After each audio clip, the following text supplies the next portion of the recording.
texto que está en Romanos, vayan al libro de Romanos, o la carta de los Romanos, mientras lo buscan, les hago un paneo ahí medio general. El apóstol Pablo le escribe a los romanos, a aquellos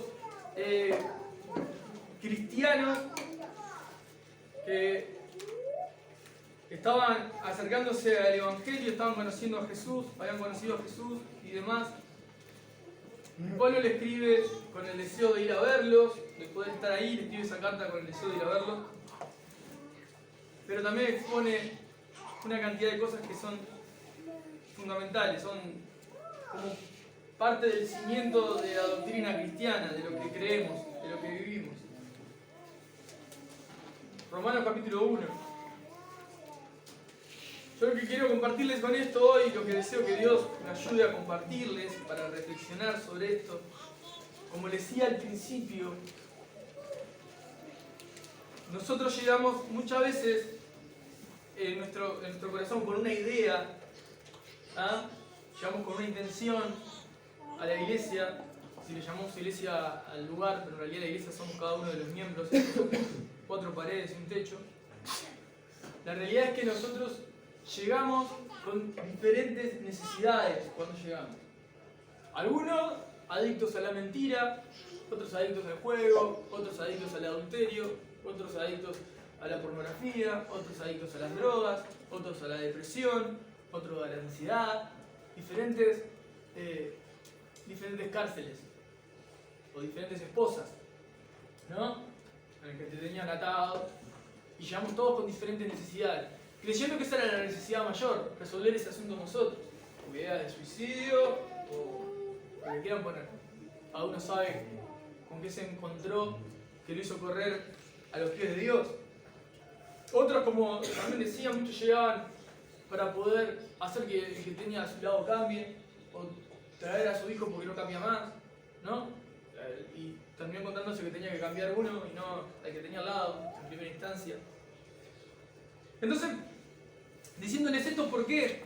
Porque Pablo escribe esta carta y después del saludo y de poner el deseo que tenía de ir a verlos, si me acompañan ahí al verso 16 del capítulo 1, algunos tienen por título el poder del Evangelio. Esto es un consejo también para los próximos eventos que tengamos, ¿no? Este mismo verso. Dice así, leo en el nombre de Jesucristo, dice: porque no me avergüenzo del Evangelio, porque es poder de Dios para salvación a todo aquel que cree. Al judío primeramente y también al griego. Eso no voy a entrar a explicarlo a grosso modo, pero significa a todo el mundo. El verso 17 dice: porque en el Evangelio la justicia de Dios se revela por fe y para fe, como está escrito, mas el justo por la fe vivirá. Amén. Ahí, para comenzar. Bueno, Pablo, después de ponerles el deseo de poder ir a verlos, él comienza exponiéndose, ¿no? Como en primer lugar, colocándose en primer lugar, porque no me avergüenzo del Evangelio. Porque no me avergüenzo del Evangelio. ¿Qué significa la palabra Evangelio para que lo escucha? Es una palabra griega que significa buena noticia. En realidad, buen mensaje. Porque no me avergüenzo del buen mensaje, dice Pablo. Porque es poder de Dios para salvación a todo aquel que cree. O sea, este buen mensaje tiene el poder de salvar a todos aquellos que creen. Eso es lo que dice Pablo. Este mensaje tiene el poder de salvar a todos aquellos que creen en el mensaje. Entonces, leyendo la carta y viendo cómo es, voy a tratar de hacer un breve resumen de 3 capítulos, porque si no va a ser inconcluso el mensaje, de la manera más rápida, pero no quiero dejar nada pasar por alto. Pablo expone y presenta el Evangelio de la carta de primera mano, diciendo que no se avergüenza de él porque tiene poder para salvar. Y aquel que lee, imagínense que esta carta se leía delante de mucha gente, llevaba la carta, bueno, Pablo nos escribió una carta, vamos a leerla, y estaba toda la multitud ahí. Como hoy, de repente podemos estar escuchando por primera vez esto. Y el apóstol Pablo, inspirado por el Espíritu Santo, que es Dios, Escribe, no me avergüenzo del Evangelio porque es poder de Dios para salvación a todo aquel que cree, a todo aquel que cree en qué. El Evangelio. ¿Qué es el Evangelio? Bueno, de eso se trata la palabra de hoy, un poquito. Porque de manera interesante, la pregunta que de repente los romanos se podían hacer, quizás vos te podés hacer hoy, pero Dios, como es tan sabio, coloca el texto que sigue en el lugar que lo coloca para poder responder a esa pregunta, que es: ¿de qué me tengo que salvar? ¿Por qué quiero una salvación? ¿De qué me voy a salvar? Porque la gente no tiene idea de que se va a salvar. Ni vos ni yo, cuando llegamos por primera vez o escuchamos por primera vez, no teníamos ni idea de que nos teníamos que salvar. Entonces Pablo necesita saber de qué se tienen que salvar aquellos que crean en el Evangelio. Porque tiene el Evangelio el poder de salvarlos, pero ¿salvarlos de qué? Entonces, Pablo continúa en el verso 18. Y yo voy a tratar de leer esto de la manera más sabia posible y que pueda llegar no solamente a los oídos de ustedes, sino a su corazón. Y se van a sorprender con algunas expresiones. Por ejemplo, la primera que dice, el verso 18 dice: porque la ira de Dios, sí, yo te diría el enojo justo de Dios, la ira santa de Dios. Dios se aira, se enoja, sí, porque la ira de Dios se revela desde el cielo contra toda impiedad e injusticia de los hombres que detienen con injusticia la verdad. Porque lo que de Dios se conoce le es manifiesto, pues Dios se lo manifestó. Porque las cosas invisibles de Él, su eterno poder y deidad, se hacen claramente visibles desde la creación del mundo, siendo entendidas por medio de las cosas hechas, de modo que no tienen excusa. Hasta ahí, en primero. ¿Qué le está diciendo Pablo a estos romanos? Que el hombre detiene de manera injusta la verdad de Dios. Y después va a seguir explayando de cómo lo hace, ¿no? De manera impía, con impiedad. Por eso Dios está enojado con el hombre. Eso lo tenés que saber. Dios está lleno de ira por el hombre. ¿Y pero Dios es amor? Sí, eso no anula la ira. Dios es justo también. Es como cuando vos tenés que, vamos a decirlo de una manera, salvando las distancias abismales entre el hombre y Dios. Vos amás a tus hijos y los tenés que corregir y tenés que ser justo. Si vas a tener que castigarlos, salvando la distancia, que Dios no está hablando de sus hijos, sino de su creación. Es otro tema aparte. Pero vos vas a castigarlos y Él te puede decir: ¿no me amás? Sí, te amo, por eso te castigo. ¿No? Entonces, de una manera similar, nada más, similar, Dios está irado porque el hombre hace todo lo posible para detener la verdad de Dios. Entonces, miren de qué manera detiene el ser humano las verdades de Dios. Dice que las cosas invisibles de Él, su eterno poder y deidad, se hacen claramente visibles desde la creación del mundo. O sea, ¿qué te está diciendo? Estás en un globo terráqueo que gira solo. Date cuenta que eso no explotó todo y se puso ahí porque sí. De manera sumamente irónica, pero bien sencilla. ¿En qué cabeza cabe que un pedazo de tierra gire con agua y se mantenga flotando en el aire? ¿Lo entienden? Es una locura. Bueno, Dios te dice, si vos haces algo y decís: ¿esto quién lo creó? Y una imprenta. Y el papel, bueno, lo sacamos del árbol y fue un proceso y se hicieron hojas. ¿Y te parece razonable eso? Sí. Pero la tierra se creó de una explosión. Científicamente, aún teológicamente, hay una rama teológicamente hablando. ¿Tá? Cuando digo teológicamente es aquellos que estudian de manera erudita a Dios. De manera erudita significa de manera precisa y profunda a Dios. Hay algo que se llama el ajuste fino del universo, que es una de las premisas, uno de los puntos más fuertes para hablar de la existencia de Dios. El ajuste fino del universo quiere decir que todo está colocado de una manera tan perfecta y tan exacta que si el Sol se moviera grados hacia atrás o hacia adelante, la vida humana no existiría. si el peso del aire cambia, si la gravedad cambiara, si el agua, el mar no se moviera acorde de cómo se colocara la luna. De alguna manera, todo está colocado de una manera tan precisa y tan exacta de que lo que se llega a la conclusión es que detrás de todo lo que está creado hay un creador.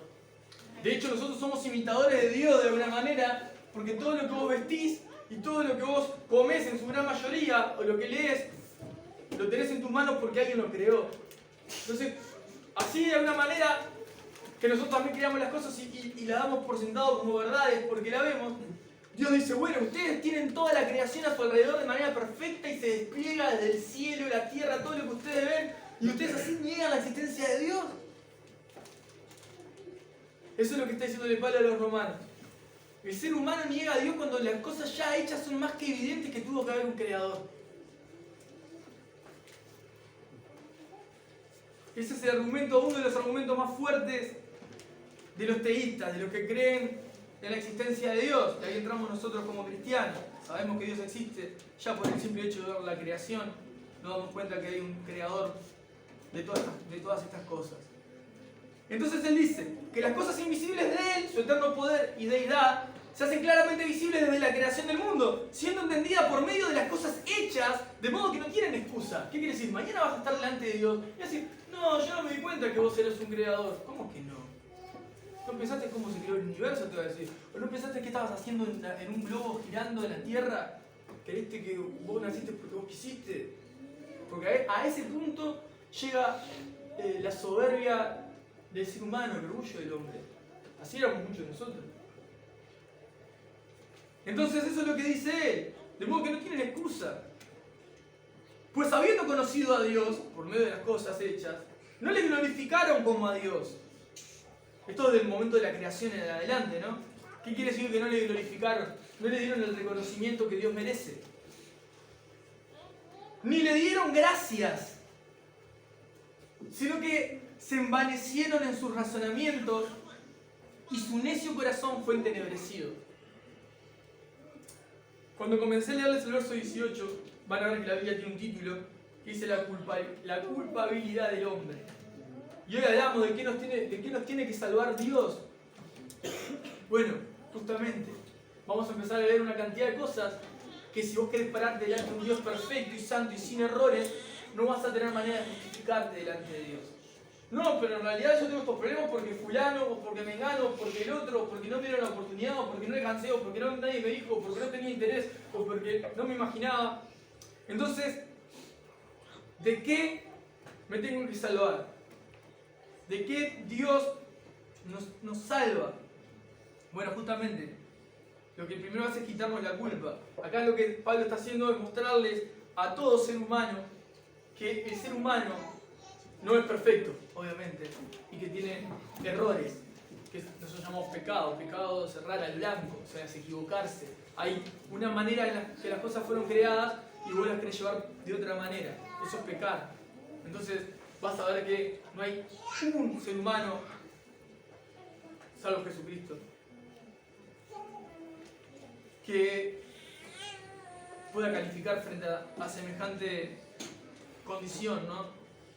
Porque acá dice, pues habiendo conocido a Dios no le glorificaron como a Dios, ni le dieron gracias, sino que se envanecieron en sus razonamientos y su necio corazón fue entenebrecido.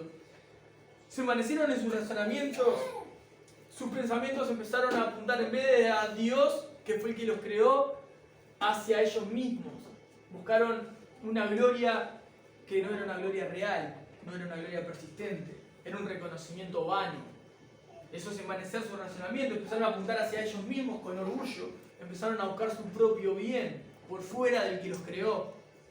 El ser humano empezó así, vos y yo sin Dios vivimos siempre así, buscando nuestra realización personal, buscando alcanzar nuestras metas, alcanzar nuestras ambiciones. Ponemos deseos de ser tal y tal cosa y vamos en pos de eso. Y de repente llegaste a eso y necesitas ahora poner otra meta porque si no se te va la vida, no tiene sentido, justamente porque el que no conoce a Dios no tiene esperanza. Con esto que pasó del COVID, por ejemplo, vas a ver una cantidad de personas con depresión, lamentablemente, una cantidad de personas desesperadas, porque sencillamente tienen miedo a morirse, porque no tienen esperanza. Si se muere se termina todo. Como fuimos muchos de nosotros antes.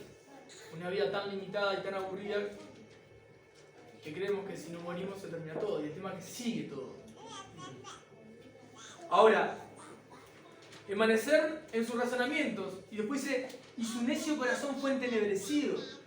¿Qué significa que el corazón necio se entenebreció? O sea, ¿qué significa ser necio? Porque incluso el salmista dice que el necio dice en su corazón no hay Dios. O sea, aquel que dice que no hay Dios es un necio, dice la Biblia. ¿Y qué significa necio? Es una persona porfiada que persiste en el error, aún cuando el error, cuando sus argumentos están siendo demostrados que son errores, persiste en seguir abrazando esos errores. Esa es una persona necia. Es como decir, dale una vueltita más, no da más, no aprieta más, si le doy una vuelta más, se rompe. ¿No? Eso es necedad. Estás viendo que ya no va y le vas a hacer un poco más. Bueno, eso es alguien necio. Entonces, aquel que persiste en sus errores, aún demostrándole que está equivocado y lo sigue abrazando, es una persona necia. Y acá dice que el corazón era un corazón necio, ¿no? Que fue entenebrecido. ¿Qué es entenebrecido? Lleno de tinieblas. O sea, cada vez que fue apartándose de Dios, el corazón se volvió cada vez más oscuro. Y a esto, para que tengan una idea, no es que les pasó a los primeros seres humanos, sino que todos nacemos ya con un corazón entenebrecido y con un razonamiento envanecido. Desde el momento de la creación, cuando los primeros seres humanos le dieron la espalda a Dios. Entonces, todos nacimos de espaldas a Dios, porque ellos siguieron su camino por allá, Dios estaba por allá, todos los que nacen con ellos nacen de espaldas a Dios. Así que vos y yo estábamos, la mayoría hoy, podemos volver a Dios, otros tantos no, están de espaldas a Dios. Aunque muchos, aún acá afuera, crean que puedan estar caminando con Dios. Que eso es lo más terrible. Creer o intentar formar un Dios a su imagen y su semejanza, que van a ver como sigue ahora el texto que lo habla. Entonces, el necio insiste en sus errores y se aferra a posturas equivocadas. Hay otra cosa interesante en esto, ¿no? Porque el corazón del necio demuestra poca inteligencia. Cuando una persona se aferra a sus errores, aún siendo demostrado que son errores, está demostrando ser poco inteligente. Básicamente porque el que pueda estar presentando o marcándole el error y mostrándole la alternativa correcta, está más calificado que la persona que abraza su error. Y si pudiese hacer una balanza, ¿quién es más inteligente? Bueno, el que se aferra a su error o el que está demostrando que no es por ahí. Es como un problema de matemática. El que le da siempre mal la cuenta, viene el que le resuelve la cuenta. ¿Quién es más inteligente? Obviamente el que le resolvió. No hay que hacer mucho balance. Bueno, el necio es poco inteligente. Aquellos que podamos luchar con la necedad en algún punto, sabes que en algún punto de tu vida sos bastante poco inteligente. Y de hecho el ser humano, sin Dios, obviamente tiene su corazón entenebrecido y es necio. El verso 22 dice, profesando ser sabios se hicieron necios. Y ahí cuántos, ¿no? De manera orgullosa quieren dar cátedra de la vida y enseñar a sobrevivir y no saben cómo vivir. ¿Cuántos buscan corregir y enseñar algo que no viven y no saben ni cómo pararse frente a las situaciones de la vida? Pero entonces profesan ser sabios desde su propia opinión, ¿no? A mí me parece, bueno, la vida para mí es... Entonces, frente a esas realidades profesan ser sabios, pero se hacen necios. Lo único que están mostrando es necedad.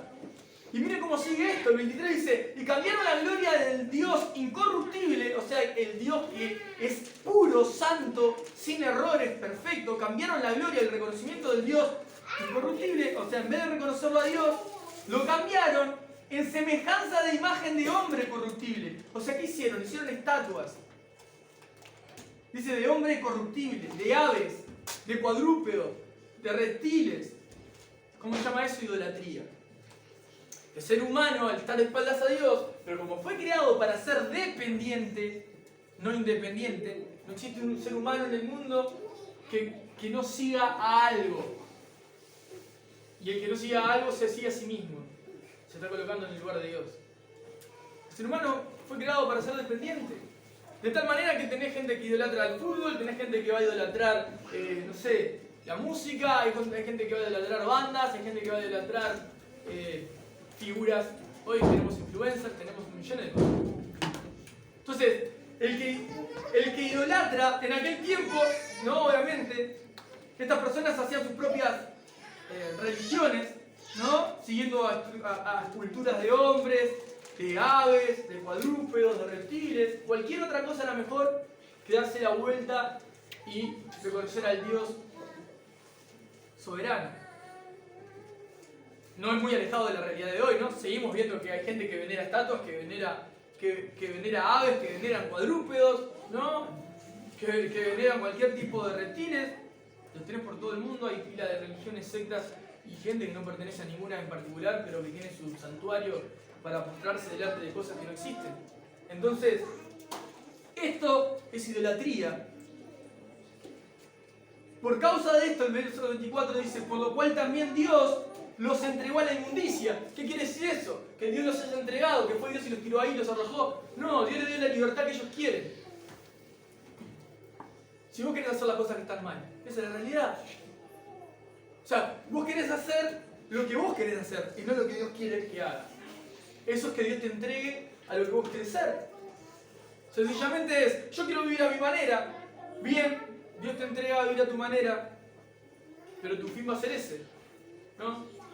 Como siempre les digo, y parezco ya un disco rayado, si vos querés vivir una eternidad con Dios, vas a caminar pegadito a Dios toda tu vida y vas a tener una eternidad con Dios. Si vos querés vivir a tu manera lejos de Dios, vas a tener una eternidad lejos de Dios. Porque no se resuelve después de morir. Se resuelve acá. Acá es el cambio. Entonces, dice, por lo cual también Dios los entregó a la inmundicia en las debilidades de sus corazones. De modo que deshonraron, miren cómo sigue. O sea, empezaron en sus mentes, ¿verdad? A desvanecerse sus razonamientos, su corazón se volvió entenebrecido y necio, al modo de que se hicieron, creyéndose ser sabios, levantaron sus propios dioses. Y Dios les permitió seguir ese camino por la dureza de sus corazones, por la debilidad que había en ellos. Y llegaron al punto tal, dice el 24, de modo que deshonraron entre sí, entre ellos, sus propios cuerpos. O sea, que Dios te creó con ciertas características y con una idea prefijada para que vos vivas en la tierra. Y el hombre agarró y dijo, bueno, pero a mí eso no me interesa mucho, yo quiero hacer lo que yo quiero y vivir como a mí me parece. Entonces deshonraron a Dios. Deshonraron sus propios cuerpos. Bueno, deshonraron a Dios porque fue el que los creó y les dio la forma en la que debían proceder. Eso es el 24. De modo que deshonraron entre sí sus propios cuerpos. Miren cómo sigue. Se pone cada vez más espeso esto. Ya que cambiaron la verdad de Dios por la mentira, honrando y dando culto a las criaturas antes que al Creador, el cual es bendito por los siglos. Amén. Fíjense esto que le estaba escribiendo a los romanos, que tenían una cultura de idolatría terrible. Pablo no podía quedarse callado frente a esto, porque los amaba. Entonces, fíjate esto, qué doloroso y qué fuerte puede ser para alguien que vos ames y que tengas en esta condición viviendo y vos sepas que no es por ahí el camino. Yo te amo, tengo que decirte la verdad. Capaz que con la sabiduría que corresponde o que merece, ¿no? Porque merece respeto y merece amor la persona que está equivocada, como estabas vos, como estaba yo. Merece un buen oído, merece compasión, escuchar, acompañar. Esto no se trata de caer con soberbia y decir, no, yo me la sé toda, estás todo equivocado, lo tuyo está todo mal, no entendimos nada. Pero fíjate que el 25 dice que las personas cambiaron la verdad de Dios por la mentira, honrando y dando cultos a las criaturas antes que al Creador, el cual es bendito por los siglos. Amén. El 26, por esto, por haber dado culto a las criaturas antes que al Creador, en criaturas que entra el ser humano, no son animales nada más. Y hoy tenemos una cantidad de personas que rinden culto a otros hombres. Entonces ahí ya estamos mal. Y la creación del mundo está mal. Delante de lo que es Dios, ¿no? Por esto, el 26, Dios los entregó a pasiones vergonzosas. O sea que se empezaron a apasionar, que es un deseo fuerte e intenso, eso significa la pasión, por este tipo de cosas. a dar culto, reverencia, honrar a las criaturas antes que al Creador. Les entregó a estas pasiones vergonzosas. Miren al punto que llegaron. Y creo que hoy, lo que va a decir Pablo hace 2000 años atrás, lo lees hoy y capaz que censuran este video en YouTube. Mirá, pues aún sus mujeres cambiaron el uso natural por el que es contra naturaleza. Y hay una de las cosas que a mí me llama mucho la atención y me gusta de lo que dice, es que habla de la naturaleza. Pablo era un erudito, ¿no? Y si hoy estuviera sería increíble, porque con la ciencia como ha crecido, la biología, decir ya de por sí que cambiaron el uso natural, se está hablando de biología, hasta el día de hoy científicamente comprobado, que el ser humano tiene un propósito y una forma en la cual fue creado con un destino, vamos a llamarle un predestinado. O sea, tiene un objetivo el ser humano en la Tierra. Pero, como hablamos, el corazón entenebrecido, el razonamiento envanecido, el ego, el yo, el orgullo de querer vivir como a mí me parece, hace que se enciendan las pasiones en los corazones y como estamos de espaldas a Dios, sigamos más de espaldas a Dios. El ser humano busca estar cada vez más lejos de Dios y se hunde cada vez más. Fíjense qué interesante esto. ¿Por qué? Porque cuando habla de las pasiones acá ya está hablando, ¿no? Las mujeres cambiaron el uso natural porque es contra naturaleza y sigue. Y de igual modo también los hombres, dejando el uso natural de la mujer, o sea, para tener relaciones, se encendieron en su lascivia unos con otros, cometiendo hechos vergonzosos hombres con hombres y recibiendo en sí mismos la retribución debida a su extravío. La palabra extravío ahí no está despectivamente colocada, está hablando de que se extraviaron de la voluntad de Dios. Porque si la saca y la dice un retrógrado, que te va a decir sos un extraviado, pero ese no es el fin de la carta. El fin de la carta está mostrando que Dios creó al hombre y a la mujer con una forma específica a cada uno, con un destino, una forma de llevar la vida a cada uno y muchas más voluntades que le vas a ir descubriendo en la palabra de Dios. Y vas a darte cuenta que el mentiroso o el que tiene pasiones desordenadas, porque acá recién está hablando de que las mujeres se acostaron con mujeres y los hombres con hombres, como muchos de los que están acá lo vivieron en algún otro tiempo. O sea, esta carta no la estoy leyendo a 2 o 3 de ustedes para que ustedes escuchen por primera vez y digan, ¡ay, qué terrible! Porque si no tengo que parar acá cualquiera de los que se vivían de esta manera, como muchos ex homosexuales o ex lesbianas que pueden estar sentados entre ustedes y digan, yo viví así y sé que está mal. Entonces no es algo que, mirá la iglesia, qué retrógrados que son, sino que es una realidad. Y cualquier persona que pueda vivir de esa forma, si vos la amaras y te sentaras a escucharlo y acompañar toda su vida y hacer un caminito de recorrido hasta su corazón a lo más profundo, vas a encontrar grietas enormes que necesitan sanar. Entonces si le damos más libertades, como Dios dice, los entrego a sus pasiones, van a hundirse cada vez más. Y por darnos libertades, que nosotros consideramos libertades, no quiere decir que nos vamos a sentir cada vez más felices.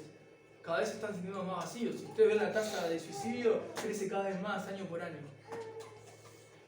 Porque estamos alcanzando más libertad. Fíjate que en este tiempo, todo lo que te estoy hablando ya es algo antiguo, ya no corre. ¿Y cómo está el mundo? Peor. Peor. Peor. Entonces, como yo le hablo a mis compañeros, no, cuando me muevo en otros círculos que no son cristianos y demás, podés llenarte la boca con todo, pero si no estás al lado de las personas que viven así, o aún así no fuiste vos uno de ellos y cambiaste, no sabés, ni siquiera podés tocar el tema con autoridad. Porque no pagaste el precio. Cuando hablo también de lo que podemos, muchas veces escucho cada salvajada, ¿no? Porque hay gente que se llena la boca con servir y ayudar y estar, ¿no? No hacen nada, por nadie. Nadie, no les interesa. Entonces, a veces yo que trabajo en un círculo, en un ambiente de repente donde las personas, los dueños son millonarios, porque no es otra la expresión, a veces los escuchás hablar como que son sabios, no tienen ni idea de nada. Y es triste porque ahí vemos también el vacío que tienen en su persona. Crearon un mundo que está paralelo a la verdad de Dios. Totalmente lejos de Dios. Entonces cuando los escuchás te da compasión. no te sentís superior a ellos, te da tristeza, te dan ganas de abrazarlos y decirlo, ¿qué estás haciendo? Se te va la vida solamente juntar plata, ¿y de qué se trata la vida? ¿Nada más de eso? ¿Más aburrida tu vida? Hay mucho más. ¿A dónde querés llegar? ¿A dónde vas a alcanzar? Y cuando llegues, ¿qué pasa? Nada, llegué, me siento feliz, por un rato, porque después vas a necesitar algo más. Ahí se mide el vacío enorme que hay en el corazón. Pero teníamos todos nosotros, y nosotros lo podemos hablar con claridad porque lo hemos vivido. Y ahí entra de repente el pecado de la avaricia o de la codicia. ¿Verdad? Y muchos también caen en la necesidad constante, o los que están atrapados por el sistema, que siempre van a correr con lo que lo primero que te llega al teléfono, lo primero que se te implante de imagen como nuevo, salís corriendo atrás como un desesperado a conseguirlo. O sea, ahí te das cuenta del nivel de inmadurez del ser humano y cómo el sistema del mundo busca que la gente sea cada vez más poco inteligente. Entonces el mundo, o el sistema del mundo, lo que encierra el mundo, busca gente ignorante, gente que no pueda defender sus convicciones. Eso es otra cosa importante, porque nosotros no nos movemos por sentimientos. Ah, hoy estoy feliz, y la vida es feliz, y la vida es linda. Mañana estoy triste, la vida no es más linda, es lo peor que me pudo haber pasado. No, la vida sigue siendo linda, aunque yo en este momento no la puedo ver como algo lindo.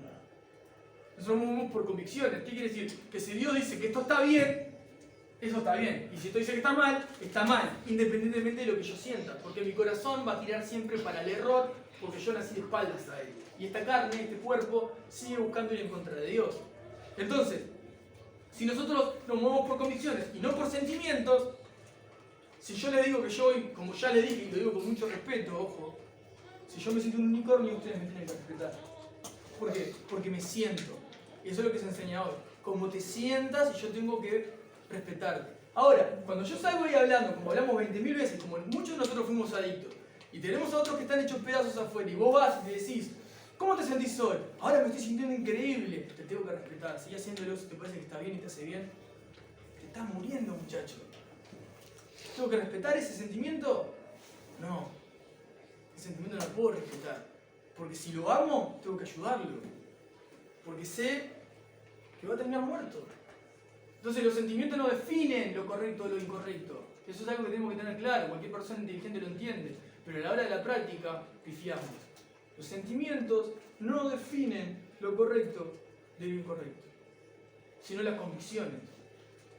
Entonces, como nosotros como cristianos, dejamos de querer pensar como nosotros pensábamos y armar el mundo como a nosotros nos quedaba cómodo y empezamos a acomodar nuestra forma de ver la vida en la palabra de Dios, empezamos a encontrar que Dios tiene un propósito para cada cosa y que no creó las cosas así porque sí y porque se equivocó, sino que hay un propósito detrás de cada una y tenemos que ir en pos de ella, independientemente de lo que podemos sentir en el día.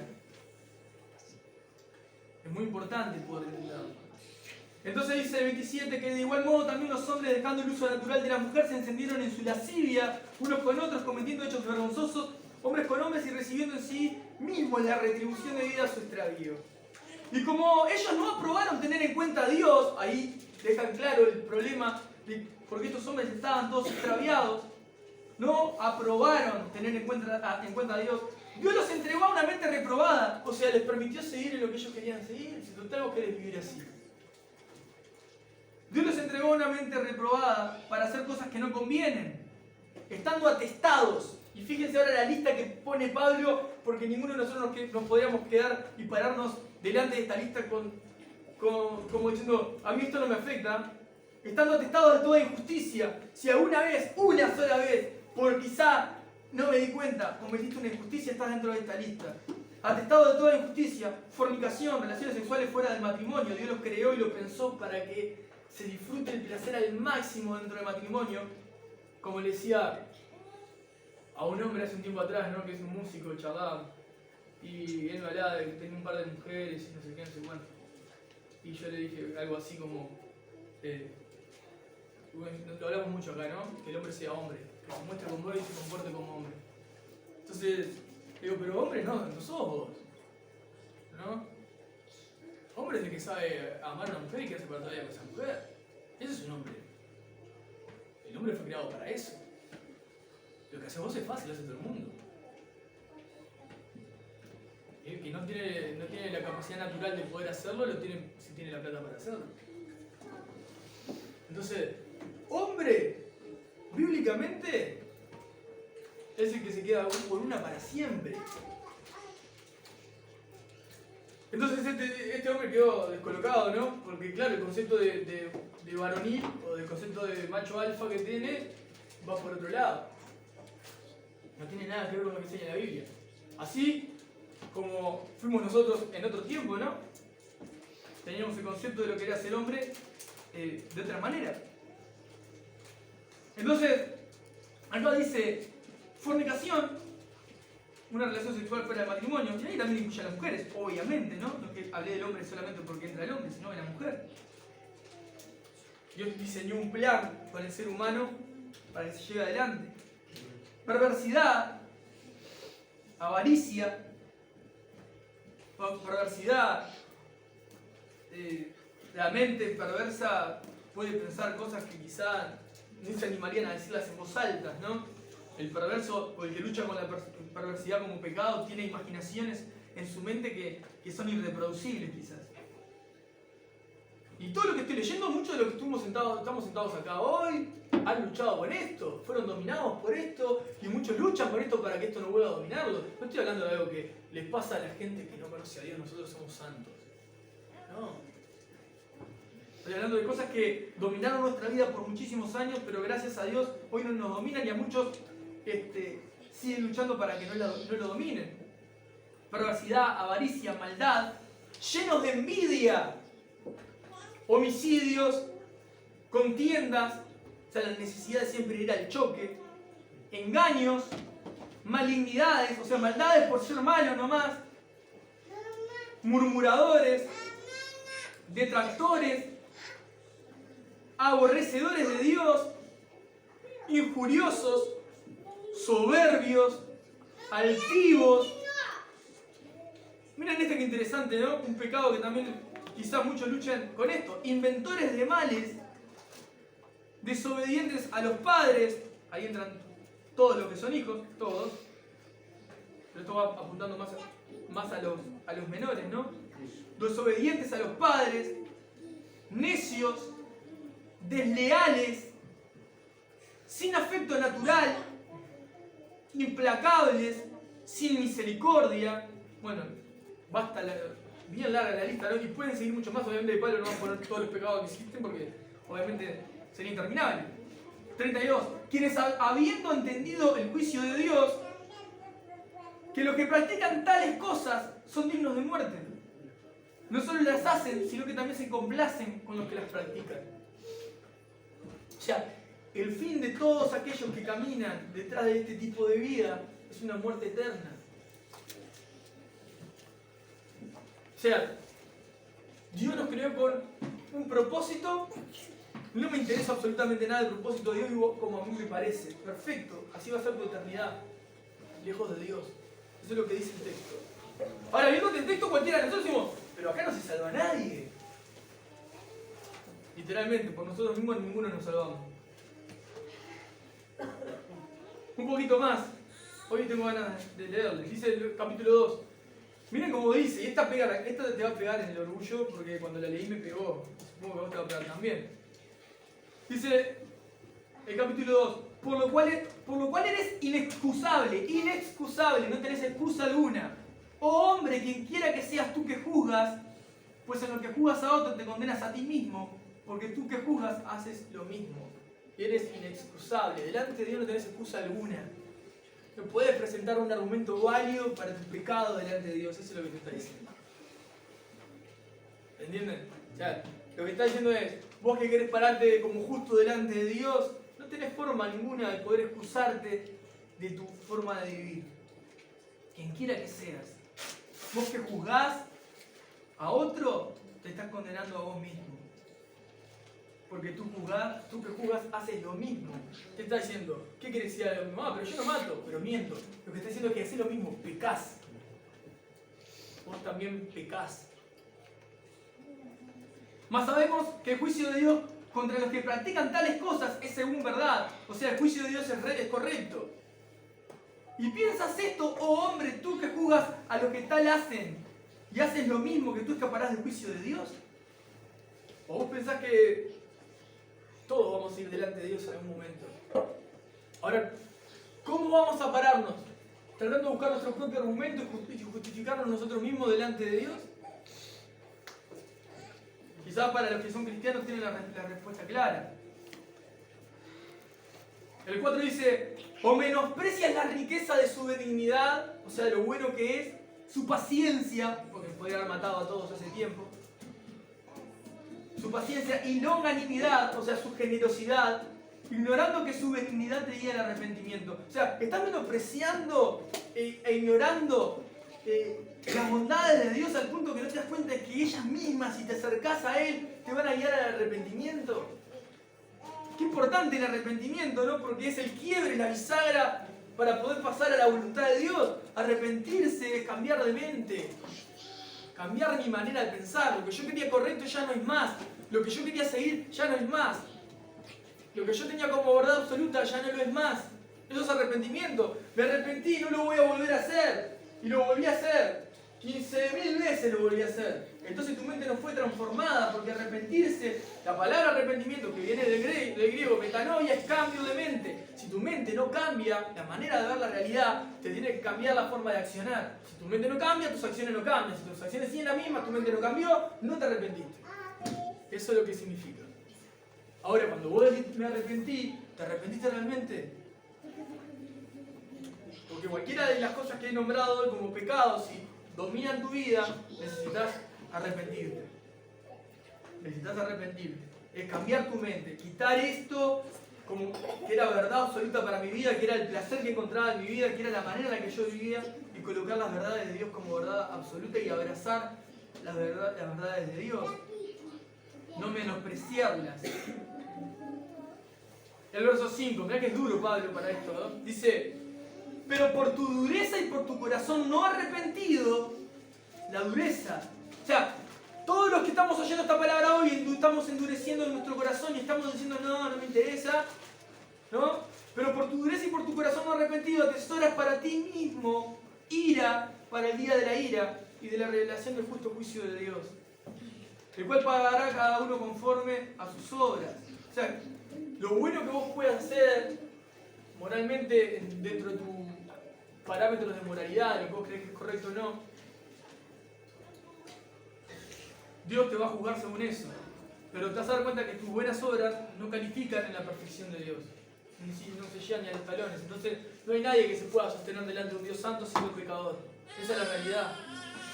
Si tenemos que ser juzgados por obras que no llegan ni a los talones de Dios, indudablemente vamos a encontrarnos culpables. Porque con solamente pecar una vez, estamos destituidos de la gloria de Dios. O sea, nacemos ya en pecado, no estamos destituidos de la gloria de Dios. Ahora, ¿qué dice el 7 y el 8? Vida eterna a los que perseverando en bien hacer buscan gloria y honra e inmortalidad, pero ira y enojo a los que son contenciosos y no obedecen a la verdad, sino que obedecen a la injusticia. Tribulación y angustia sobre todo ser humano que hace lo malo, el judío primeramente y también el griego. Ya les expliqué un poco qué significa todo el mundo. Pero gloria y honra y paz a todo el que hace lo bueno, al judío primeramente y también al griego. Todo lo que está hablando acá Pablo es con base a los parámetros de Dios, no a los parámetros de nuestra mente, como nosotros querramos o creamos que tiene que ser lo correcto, no. Voy a leerles un poquito más adelante, capítulo 3, el verso 19. Dice, pero sabemos que todo lo que la ley dice, lo dicen los que están bajo la ley para que toda boca se cierre y todo el mundo quede bajo el juicio de Dios. Ya que por las obras de la ley ningún ser humano será justificado delante de él, porque por medio de la ley es el conocimiento del pecado. Ahí Pablo introduce la ley y habla de la ley como parámetro de medir lo correcto o lo incorrecto. Yo le voy a leer brevemente a lo que Pablo hace referencia, porque habla sobre la ley moral que Dios estableció en el hombre. Yo leo rápidamente, los primeros 4 mandamientos de Dios hacen referencia a la relación del hombre con Dios. Y el primero es no tener dioses ajenos delante de él. Entonces, ahí entra, ¿en qué cosas crees? ¿En qué cosas crees que le está dando más predominancia y lo colocás por encima de Dios? No tendrás dioses ajenos delante de él. No harás imagen, no harás para ti escultura ni imagen alguna de la cosa que está arriba en los cielos, ni abajo en la tierra, ni en las aguas debajo de la tierra. No te inclinarás a ellas ni las servirás. Eso es todo el segundo mandamiento. No hacer imágenes. Lo que Pablo hablaba, que el ser humano se dio la espalda y servía a todo esto. El tercer mandamiento, no tomarás el nombre de Dios en vano. Bueno, esto es sencillamente usar el nombre de Dios para cualquier desastre, ¿no? Hablar, o como la historia nombra, ¿no? El genocidio, los genocidios tuvieron el nombre de Dios, fue usar el nombre de Dios en vano. Cuando se insulta y se usa a Dios, también es usar el nombre de Dios en vano. Poner a Dios en el medio para poder buscar un beneficio propio es usar el nombre de Dios en vano. Querer buscar una información y poner a Dios en el medio, o usar la autoridad que Dios te pudo haber dado, porque es de Dios y no tuya, para poder buscar un beneficio propio, también es usar el nombre de Dios en vano. En fin, usar el nombre de Dios en vano. Y el cuarto mandamiento es: guardarás el día de reposo. O sea, ese día que apartamos para venir a escuchar la palabra de Dios. Ese día que apartamos para estar en el Señor. El quinto mandamiento, al décimo, hace referencia a nuestra relación con las personas, con el prójimo. Y comienza: honra a tu padre y a tu madre. Ese es el quinto mandamiento. El sexto, no matarás. El séptimo, no cometerás adulterio. El octavo, no robarás. El noveno, no dirás falso testimonio contra tu prójimo, o sea, no vas a mentir. Y el décimo, no codiciarás, que acá lo especifica: no codiciarás la mujer de tu prójimo, ni la desearás, ni desearás la casa de tu prójimo, ni su tierra, ni su siervo, ni su sierva, ni su buey, ni su asno, ni cosa alguna de tu prójimo, o sea, en fin, no codiciarás. Esos son los 10 mandamientos, esa es la ley de Dios. Y esa ley no es para decir me esfuerzo a guardarla y a vivir como ella dice y me voy a salvar, sino que es prácticamente imposible, porque como ser humano en algún momento u otro vas a pecar frente a estos 10 mandamientos. Entonces, la intención de la ley es que nosotros nos veamos frente a la ley y digamos, somos pecadores. Esa es la intención de la ley. Fue dada para que el hombre vea su diagnóstico de hombre pecador. ¿Y qué hace esto? Nos desalienta, somos pecadores. No podemos salvarnos. ¿Cómo nos vamos a salvar? Bueno, verso 21 del capítulo 3 dice: pero ahora, aparte de la ley, se ha manifestado la justicia de Dios, porque Dios ama a su creación, testificada por la ley y por los profetas. La justicia de Dios por medio de la fe en Jesucristo para todos los que creen en Él, porque no hay diferencia. Por cuanto todos pecaron, ahí estamos todos nosotros, y están destituidos de la gloria de Dios. Ahora, ¿cómo podemos volvernos a Dios? Dice 24, siendo justificados gratuitamente, o sea que no tenés que venir a dar una ofrenda ni nada de esas cosas extrañas, siendo justificados gratuitamente por su gracia, siendo justificados gratuitamente por su gracia, por su favor inmerecido. ¿Cuál fue su favor merecido? Mediante la redención que es en Cristo Jesús, a quien Dios puso como propiciación por medio de la fe en su sangre para manifestar su justicia, a causa de haber pasado por alto en su paciencia los pecados pasados, con la mira de manifestar en este tiempo su justicia, a fin de que Él, Jesús, sea el justo y el que justifica al que es de la fe de Jesús. ¿Qué dice Pablo a los romanos en este momento? Bueno, en el capítulo 1 les decía que él no se avergüenza del Evangelio porque es poder de Dios para salvación. ¿De qué nos tenemos que salvar? Bueno, de nuestra condición caída, de nuestro pecado, de haber vivido nuestra vida de espaldas a Dios como a nosotros nos parecía.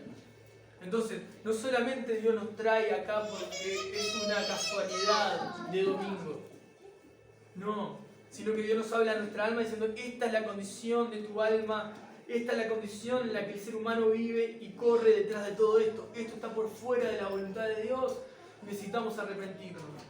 Ahora, dice que ¿cómo nos podemos justificar delante de un Dios santo? Parándonos y diciendo: ¿fuimos buenos, Señor? No, todo lo contrario. Señor, somos pecadores.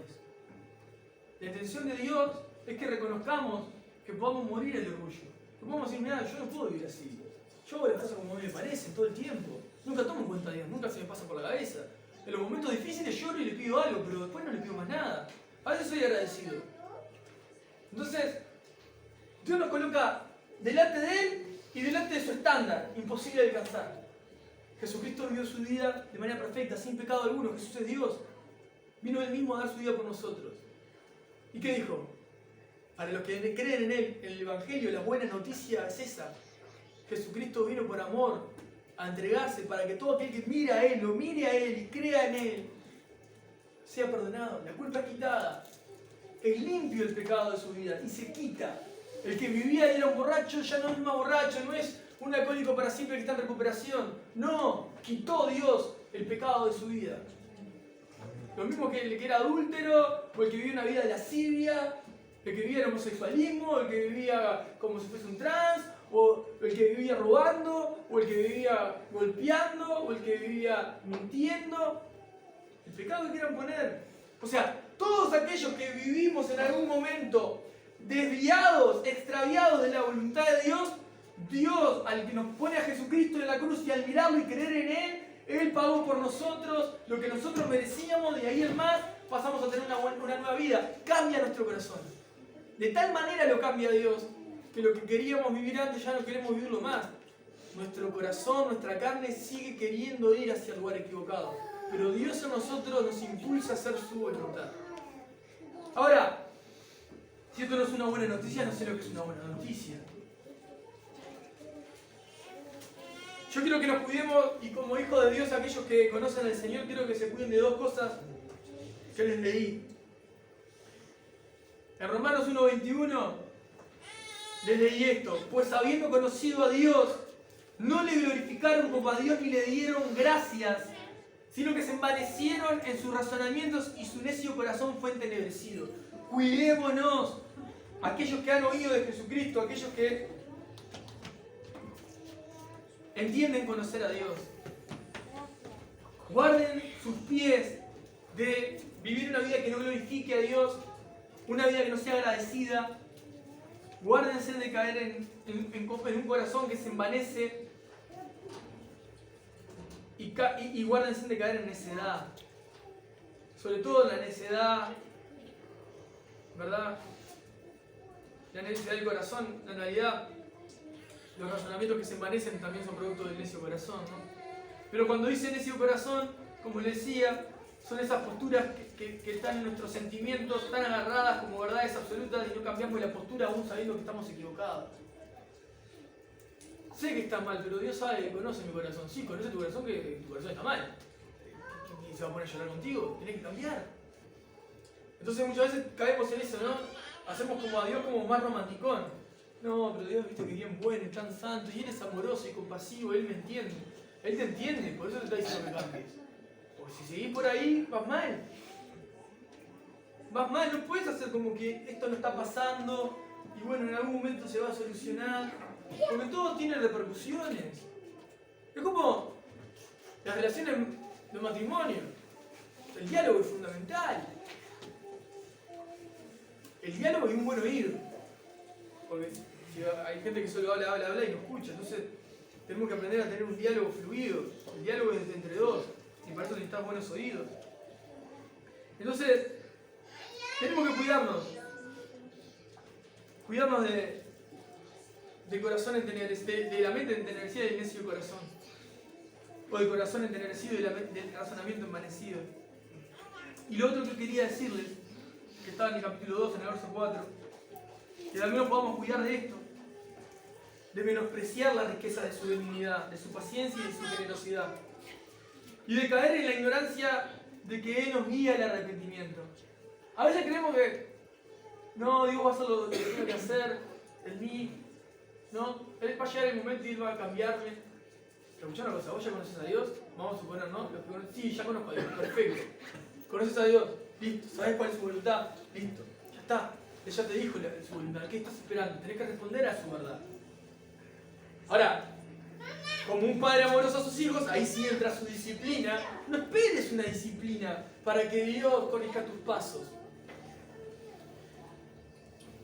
Hace poco hablaba de una situación y con una persona que me tocó vivir en diferentes oportunidades con diferentes personas, que es el consejo que vengo dándole a casi todos los que tienen situaciones difíciles a la hora de tener que exponer sus problemas con terceros o con los que tengan al lado. Siempre que, y ya obviamente van a ser las respuestas si se acercan a mí, cuando tienen una necesidad de poder exponer algo a alguien, vayan directo a la persona, porque la Biblia lo enseña así: deja tu ofrenda y andá y arreglá con tu hermano, que es lo primero que tenés que hacer. A Dios no le interesa tu ofrenda, no le interesa lo que hagas, no le interesa nada, le interesa que vivas tu vida recta delante de Él. Entonces, cuando las cosas no se hablan, yo te lo dije en la reunión pasada, Satanás, entre comillas lo digo, también saca a luz las cosas. ¿Para qué? Si no las sacaste vos y es tu responsabilidad, para destruirte. Todas las veces que me he tocado con situaciones delicadas, siempre apunté hacia el mismo lado. Andá y hablalo directamente. Porque si no lo hablas vos, Satanás es bien astuto, vamos a decir, ¿no? Y bien inteligente para poder ir por otro lado y que la verdad igual salga de manera ilegítima. Y ahí la disciplina es bastante fuerte. Si sos su hijo te va a doler y bastante. Entonces, ¿por qué tener que esperar a que venga el castigo, vamos a decir así, la disciplina? ¿Por qué esperar al golpe? Si nosotros podemos solucionar las cosas siendo directos, ¿no? Ni siquiera dice, la Biblia no dice, porque si no seríamos católicos, muchachos, ni siquiera dice vayan y confiesen al pastor. Ni... Cuando dice confesados a uno vuestras ofensas, les quiero compartir esto porque capaz que no lo saben, no es, hermano, vos sabés que estoy pecando con esto y te lo quería compartir porque dice que me confiese. No, no dice que te confiese, no somos católicos. Dice que confieses tu ofensa. Hermano, ¿sabes qué? Vengo pensando que sos un desastre y estoy pecando con eso, te lo quiero decir. Ah, eso no me gusta, prefiero decirle mis pecados a otro que no es la persona directa, me queda más cómodo. No. Confesar tu ofensa es, venís ofendiendo a tu hermano en tu corazón, venís pensando mal del que tenés al lado, venís pensando mal de tu vecino, venís pensando, andá directamente y decíselo, pero arrepentido, no con orgullo. Estoy feliz porque siento que sos un desastre. ¿Entienden? Confesados nuestras ofensas unos a otros es otro. Ahora, diferente sería sobrelleven las cargas los unos de los otros. Y ahí es, che hermano, te vengo a orar, vengo re triste con un tema familiar. Sí, claro, buenísimo, oro por vos. O pastor, ¿puede estar orando por tal tema? Bien, pero no somos un confesionario nosotros, tenemos que ir directo a Dios. Directo a Dios. Señor, me pasa esto y esto, no quiero más esto en mi vida. Y voy a pedir que me apoyen en oración. No necesito el lujo de detalle. Yo no necesito saber nada, Dios no necesita saber. Y si es algo con terceros, es directamente esa persona. Resolvé tu asunto directo con aquel que tengas que resolverlo antes que te gane el enemigo de la jugada y te exponga cuando vos podías haberlo dicho y se hubiese entendido mejor. Pero como no lo logré, me ganó la jugada. Y lo digo para que los que todavía no les sucedió y si les sucede mañana ya tengan la herramienta de antemano. Algunos lo han logrado hacer y han sido beneficiados. Entonces, quiero que tengan esto en cuenta y nos cuidemos como iglesia y como hermanos de nuestro corazón, porque tiende a ser necio, a persistir en errores, en abrazarlos, en mostrar poca inteligencia frente a la adversidad. Pero sepamos que, como dice el verso 26 del capítulo 3, dice que Dios tiene la mira de manifestar en este tiempo su justicia a fin de que Él sea el justo y también el que justifica al que es de la fe de Jesús. Y que vos puedas decir, bueno, yo soy esos de la fe de Jesús. Yo soy de la fe de Jesús. Mi mirada está puesta en Jesús. Yo sé que si me tengo que parar delante de alguien o de cualquier persona, a uno esta mañana delante de ustedes, no es porque yo sea mejor que ninguno de ustedes. Es porque por la gracia de Dios pude ir a la cruz. Como Dios nos invita todos los días a ir delante de Él y poder pararnos delante de Él con gracia, con amor. Sí, Señor, yo no puedo estar acá, pero vos sos tan bueno. Conocés nuestro corazón y lo cambiaste. ¿Verdad? Entonces, Pablo no se avergonzaba del Evangelio porque es poder de Dios para salvación. Yo se lo decía en la reunión pasada, el poder de Dios para salvación. Dios tiene el poder de salvar tu alma eternamente, y no solamente el alma eternamente, porque parece que a veces el corazón necesita, y el ahora sí, también el ahora lo transforma. Porque ese es nuestro Dios todopoderoso.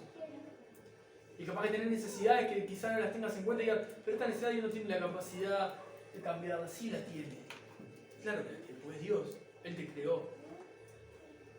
Pero yo no puedo decirte que va a estar todo bien, todo lindo, si todavía crees que vos no tenés problemas que son tu culpa y que son el resultado de tus malas acciones y tus malos pensamientos. Y que si mañana morís, vas a estar delante de Dios y no vas a tener forma de justificarte. A menos que mires a Jesús hoy y digas, Señor, yo sé que soy uno de esos pecadores de esa lista y necesito que cambies mi corazón. Para los que no conocen a Dios, es tan sencillo como poder decir, si estás ahí, si todo lo que escuché es así, demostrámelo. Cambiame. Transformame. Cuando Dios me alcanzó, fue así conmigo. Él trabaja como quiere. No a todos lo cambia de un momento para otro. A muchos sí, a muchos dejan de un día para otro la droga, otros dejan la prostitución, otros dejan su vida de adulterio, otros dejan la mentira de un momento a otro y se terminó. Porque Dios hace como quiere. Para otros quizás es un proceso que Dios comienza. Pero la realidad es que nosotros morimos a nuestra vieja vida. Morimos. Llegamos a Jesús y morimos. Ya no somos lo que éramos. Nunca más va a ser igual. Entonces, cuando uno llega y empieza a escuchar, ¿no? Empieza a escuchar cada vez que llega el Evangelio, empieza a descubrir que hay otras cosas que tiene que cambiar. Y a veces hay cosas que no sabías que eran pecado, que estaban mal, y te encontrás que, está mal delante de Dios esto. Cambiame, Señor. Cambiame. Necesito sacar esto de mí. No está bien esto que estoy haciendo. Me quiero vivir así. Por eso ya no se trata de que lo haga con mis fuerzas, sino se trata de reconocer mi debilidad. Que creo que el mayor problema del ser humano es que reconocer que es orgulloso y que se cree fuerte, se cree capaz, autosuficiente. O sea, el cristiano es todo lo contrario a lo que se genera hoy en día afuera, ¿no? Una cantidad de gente diciéndote, tú puedes ser tú mismo, eres exitoso, despiértate y agradece, hoy llegarás a tus metas. Todo eso es una fantochada, está todo el mundo depresivo, todo el mundo se está matando. Hablar con cualquiera y no llegó a ninguna meta, no llegó a ningún lado. Es toda una mentira, tiene 40.000 filtros, tiene los Instagram, tiene todas las aplicaciones. ¿Para qué? ¿Por qué crees que tiene todo eso? Porque vos no te aceptás como sos. Y ellos saben que no te aceptás como sos. Y tenés que mostrar una vida que no llevás y que tenés que mostrar una alegría que no tenés. Por eso te dan todo en la mano para que vos lo puedas usar. Bienvenidos al mundo. Como les decía lo de los estados, ¿por qué los estados duran tan poco y se van? Porque tus sentimientos son tan inestables que cambian todo el tiempo. Y ellos lo saben y tienen que jugar con eso. Mostrar tus cambios de emoción todo el tiempo. Necesito cambiar mi foto de perfil, ya la dejé 2 días, ya no sirve. Son pavadas lo que les estoy diciendo, pero definen los corazones de la multitud de gente de hoy en día. ¿Me entienden? O sea, tenemos tan poca personalidad que una aplicación virtual maneja tu vida. ¿Me entendés? O sea, le entregaste, estás dando culto mucho más a cualquier red social o a lo que te impone un sistema o una casa de ropa o una marca como una reverencia absoluta de tu vida, llevando la bandera de quiero tener lo último, te están tomando el pelo. Te están tomando el pelo. Hay una serie de hace unos años, ¿no? En la crisis del 2002, y no voy a hacer propaganda, no quiero que la estén mirando ni nada, pero capaz que la conocen. Fue a Argentina y fue un furor en ese tiempo, se llama Los Simuladores. Y uno de los capítulos más increíbles es cuando uno de ellos está hablando con una persona, ¿no? Y con el que está hablando es una persona, es un metalero, ¿no? Y el tipo está con una badena toda negra, con un collar de pincho, con el pelo todo lleno de gel parado para todos lados, como fuimos muchos de nosotros. Y entonces él le pregunta, ¿por qué te haces así? No, porque estoy en contra del sistema, y esa remera, la banda que escucho por él, te lo estoy parafraseando. Y si vos te das cuenta que en realidad el sistema te tiene atrapado y le estás dando de comer a esa banda y a una cantidad de personas más que no está yendo en contra del sistema, solamente está yendo donde el sistema quiere que se quiere llevar. Y de hecho eso hace así con todo el mundo. El que se cree que está fuera del sistema en realidad está más adentro de lo que piensa. Ahora, Jesús dijo algo bien interesante. Que nosotros estamos en el mundo pero no somos del mundo.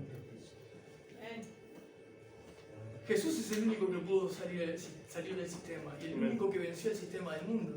Y nos invitó a todos nosotros a salir del sistema del mundo. Ya no nos apasiona el mundo, en el sentido de que nos domina. Disfrutamos de la creación, disfrutamos de una red social, disfrutamos de un filtro, disfrutamos de todo, pero que no domine tu vida. Porque puede estar hablando más de tu incapacidad que de las capacidades que Dios te ha dado. ¿Entienden? O sea, es impresionante. Pero si ustedes analizan Ya ni siquiera, a ver, no analicen su corazón. Lamentablemente su corazón lo han expuesto tanto en las redes sociales que analicen las que las redes sociales les recuerda cada año de lo que hicieron el año pasado. Y van a ver si eran un desastre o si por lo menos sigan en la voluntad de Dios. Porque ya ni eso, o sea, no nos tomó el tiempo ni para meditar nuestra vida. Una máquina se encarga de recolectar tus sentimientos y hacértelas recordar. O sea, tu vida está en manos de un sistema. Ahora, te estoy diciendo que eliminen las redes sociales, no se meten, no, todos tenemos redes sociales, todos nos sacamos fotos, todos disfrutamos de poner estado. Pero si te dominan, vas a tener un problema grande de personalidad.